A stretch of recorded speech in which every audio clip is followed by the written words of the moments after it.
Assalamualaikum warahmatullahi wabarakatuh. Perkenalkan, kami dari kelompok 8 mata kuliah Ekonomi Publik ingin membahas efek kebijakan pengeluaran retribusi pendapatan. Sebelumnya, perkenalkan anggota dari kelompok kami itu yang pertama ada Silvinur Oktaviani, lalu yang kedua ada Salma Fahiro, lalu yang ketiga ada Muhammad Alifiananda Prianto, dan yang terakhir ada Fajriatul Barokah. Retribusi pendapatan itu dapat dipahami sebagai usaha mendistribusikan kembali pendapatan dari masyarakat yang mampu kepada masyarakat yang tidak mampu. Nah, salah satu caranya itu bisa dilakukan dengan melakukan pemungutan pajak.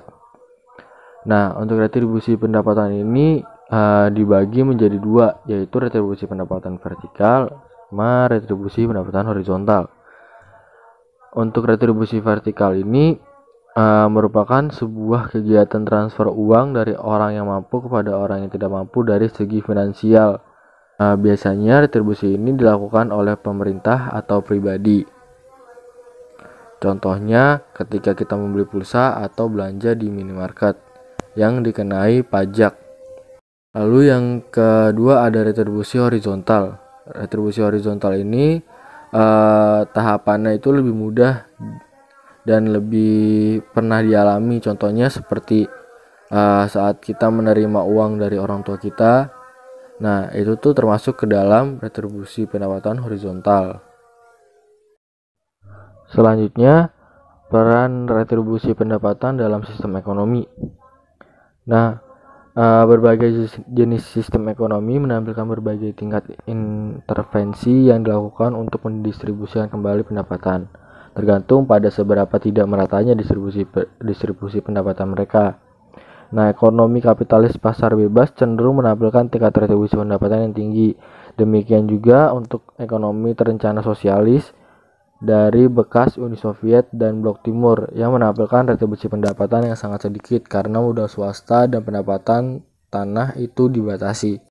Lalu selanjutnya ada peran retribusi untuk pemerataan pendapatan di Indonesia. Untuk yang pertama itu ada pemberian jaminan akses kebutuhan primer kepada masyarakat yang kurang mampu. Kebutuhan primer manusia yang biasa dikenal oleh masyarakat pada umumnya sandang, pangan, papan. Namun selain itu sebenarnya kesehatan dan pendidikan juga termasuk kebutuhan primer. Untuk pemberian jaminan akses kebutuhan primer kepada masyarakat miskin itu sudah dilakukan oleh pemerintah. Contohnya ada beberapa jenis, yaitu yang pertama ada Kartu Indonesia Pintar atau KIP, lalu ada Kartu Indonesia Sehat atau KIS. Itu tuh merupakan bentuk jaminan yang diberikan pemerintah dalam segi pendidikan dan kesehatan.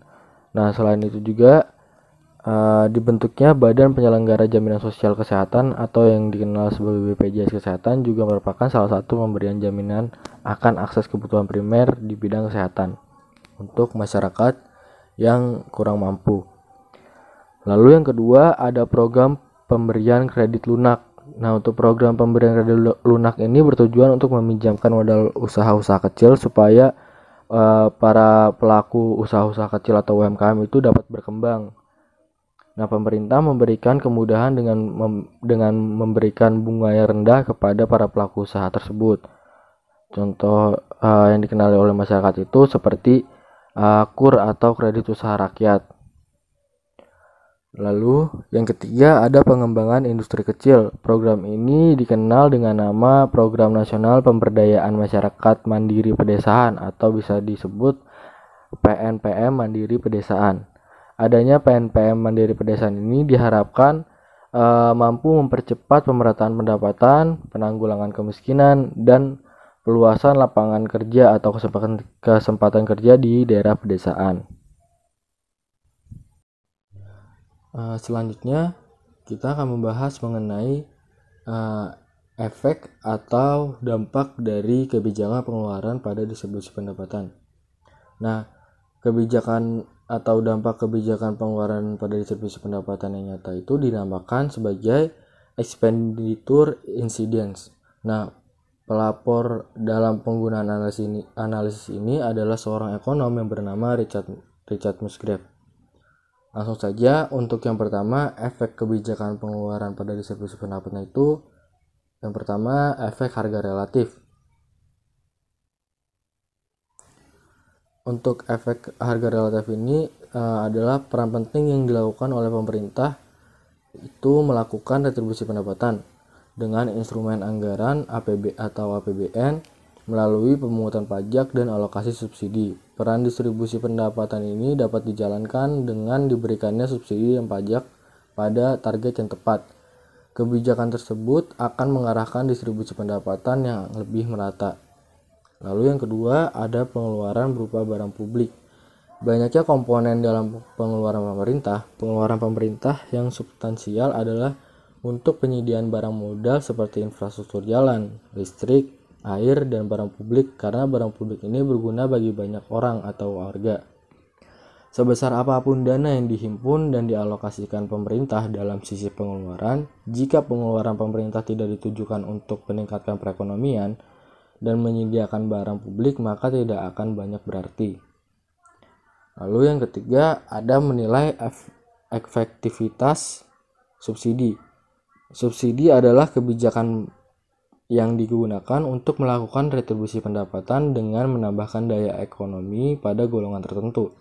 Tidak seperti barang publik, subsidi tidak dikonsumsi atau diterima oleh setiap orang. Subsidi hanya diberikan pada target atau individu, keluarga, atau unit usaha yang pantas untuk menerima subsidi. Subsidi yang dimaksud di sini adalah subsidi yang bukan diberikan atau melekat pada komoditas. Jika diberikan pada komoditas, maka siapapun yang mengkonsumsi komoditas tersebut akan menerima subsidi. Padahal di sisi praktiknya bisa jadi yang mengkonsumsi barang tersebut adalah pihak yang tidak pantas menerima subsidi. Selanjutnya ada perspektif kebijakan publik. Berbagai kebijakan pengeluaran pemerintah Indonesia dalam rangka mengurangi kemiskinan dan kesenjangan tingkat ekonomi keluarga, peningkatan kesejahteraan menjadi salah satu target pemerintah melalui program peningkatan pada anggaran belanja pendidikan. Kebijakan fiskal adalah salah satu alat utama yang tersedia untuk pemerintah untuk mengurangi ketimpangan baik dalam jangka panjang maupun jangka pendek. Hal ini terkait dengan bagaimana peran pemerintah dalam melakukan pembiayaan dalam sektor tertentu agar memberikan manfaat yang positif bagi perekonomian dan mengurangi kesenjangan yang ada di antara masyarakat.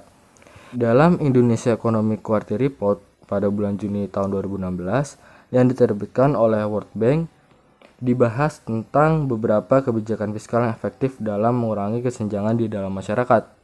Salah satu kebijakan yang dinilai efektif adalah pengeluaran pemerintah berupa transfer langsung yang diberikan kepada masyarakat. Salah satu program yang dimuat di dalamnya adalah program Keluarga Harapan atau PKH, yaitu program bantuan tunai bersyarat di Indonesia. Mungkin hanya itu yang bisa saya sampaikan. Kurang lebihnya mohon maaf. Terima kasih. Wassalamualaikum warahmatullahi wabarakatuh.